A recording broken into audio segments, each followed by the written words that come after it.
sokinlik istagan ko'ngillar uchun. Soliha ayol. U barcha ishda oxirat manfaatini ustun qo'yadi. Bu degani dunyodan uzilib oladi degani emas. U eriga xuddi xodim podshohga xizmat qilganday itoatda bo'ladi. Bu degani qul degani emas.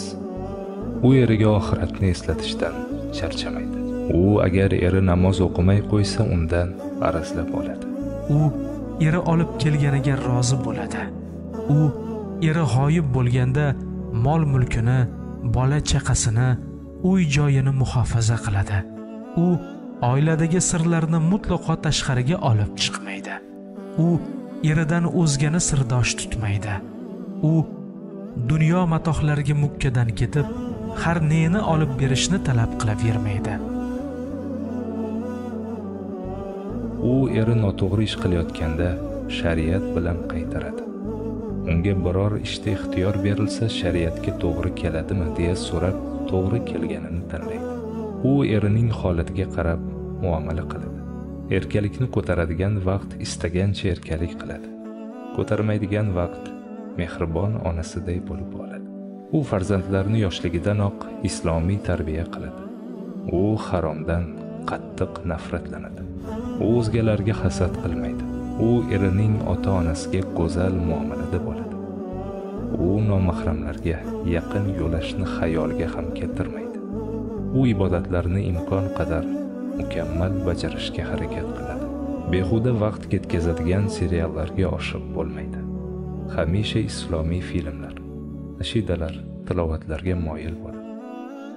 Farzandlari uchun islomiy, faqat islomiy axloqni o'rgatuvchi multfilmlar ko'rsatadi. U qo'pol, badjahl bo'lmaydi. U aslo ayollik nazokatini yo'qotmaydi. Hech qachon o'zini erkaklardek tutmaydi. U eri haqidagi shubha gumonlardan nari bo'ladi. U erini qizg'onadi. U eriga itoatni Allohga itoat deb biladi. U eri shodligida erkatoy qizday, mahzunligida mehribon onaday bo'ladi. U kechirimli bo'ladi. U kelishmovchilik sodir bo'lsa, kelishuv eshiklarini yopib yubormaydi. U dono bo'ladi.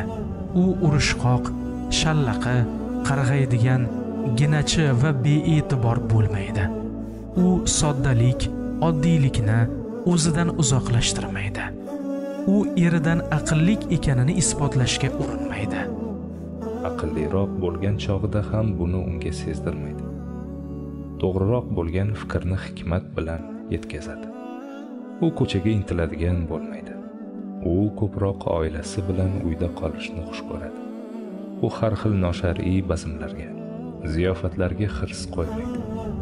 U erining ruxsatisiz ko'chaga qadam ranjida qilmaydi. U o'zini nomahramlarga namoyon etmaydi. Erini dayus kimsa bo'lib qolishidan doimo asraydi. Doimo ehtiyot qiladi. O'zini o'rab yuradi. U faqat eri uchungina yasanadi.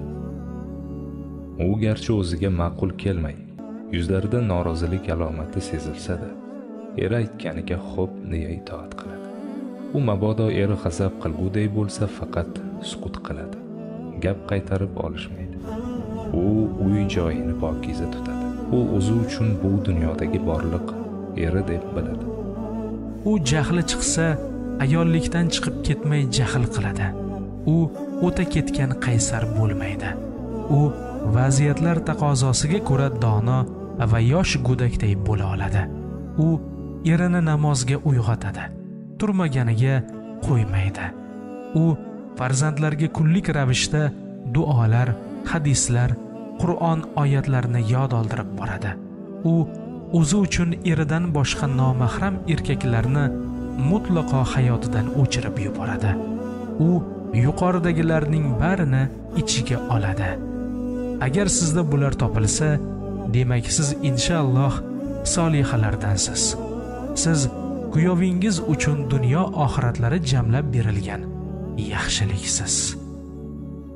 Hurmat bilan Bo'ydoqlar jamoasi. sokinlik sari rasmiy kanali biz bilan qoling.